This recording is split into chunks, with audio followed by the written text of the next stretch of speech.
अस्सलाम वालेकुम, मैं शाहीन हैदर। तुस वेखने पे हो शाहीन हैदर यूट्यूब चैनल। जी तुसन मैं तरीके दसे सदस्ती तैयार करने ना आलू ते ठीक है जी। शुरू करने अल्लाह सुने नाम दिन के आलू पकाने तरीका। अस्सलाम वालेकुम जी। ते आज मैं तुसन सिखाया सा दस्ती आलू बनाने तरीका। आलू ने भुजी अगर तुझे कोई सालन काम में या तुझे कोई अचानक बस मेहमान आ गया या तुझे कितने गए हो तुझे कोई टाइम कोई नहीं तुझे खाना खाना 2 मिनट तैयार होने वाले आलू तुझे मैं सिखाया बनाने ते आलू मैं काट के दिन त्रै जी। ते मैं टमाटर भी 2 काट के देने थी जी। ते मैं 5 मिर्चा भी इस विच काट के दिया क्योंकि कड़वियां जरा कम आने इस वजह तो ज़्यादा कटिया जी। ते मैं 3 दरमियाने साइज में प्याज भी काट के देने जी। ते लाल मिर्च मैं आधी चम्मच पा दी 1 चम्मच मेथी, आधी चम्मच नमक, 2 चुटकी हल्दी, आधी चम्मच गरम मसाला, कुछ दाने काली मिर्च जी, आधी चम्मच साबुत धनिया, आधा चम्मच मैं बड़ा सालन वाला घी ना पाऊँ चूल्हा ऑन कर दिता वे जल्दी सालन तैयार करने वास्ते मूवी देखो एंड तक जी। इसने बनाई हो गई शुरू ठीक है।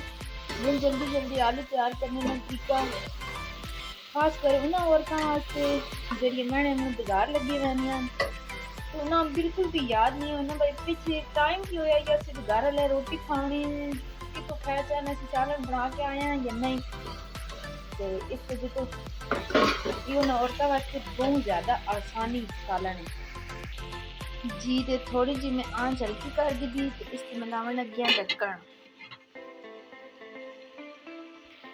जी। ते थोड़ी देर तक मैं चेक करनी किया इसने बुनाई करने तक थोड़ा पानी पाके इसने बुनाई करनी है बस सिर्फ 2 मिनट बुनाई करनी है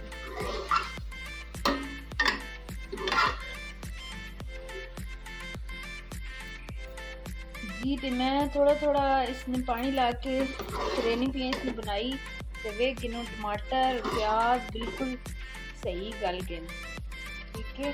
तकरीबन मैं थोड़ा जहा पानी पा के 1 मिनट तो रखसा जैसे आलू भी गल वैसे बहुत ज़बरदस्त ते जल्दी तैयार होने वाली आंदी एमरजेंसी आंदी जी। ते मैं इसमें थोड़ा जहा पानी पा देता है बस 1 मिनट हल्के आंच रखसा जी। ते आलू तैयार होए पे बिल्कुल थोड़ा जहा पानी इसमें पानी सुखा के इसमें बनाई करेगा बहुत ज़बरदस्त तैयार हुई आलू जी। ते आलू तैयार हो गए तो बहुत ज़बरदस्त तैयार हुए ते अगर तुझे को सब्ज़ धनिया ते तुसी इसने बनाई टाइम सब्ज़ धनिया पा सकते बारीक काट के मैंने को तो सब्ज़ धनिया ही कोई नहीं तो आंटी देने वाला बंदा भी कोई नहीं जी। ऐसा ना जल्दी तैयार हो गया आलू बिल्कुल सही आलू गल के मसाले बिल्कुल सारे बनाई भी हो गई इसने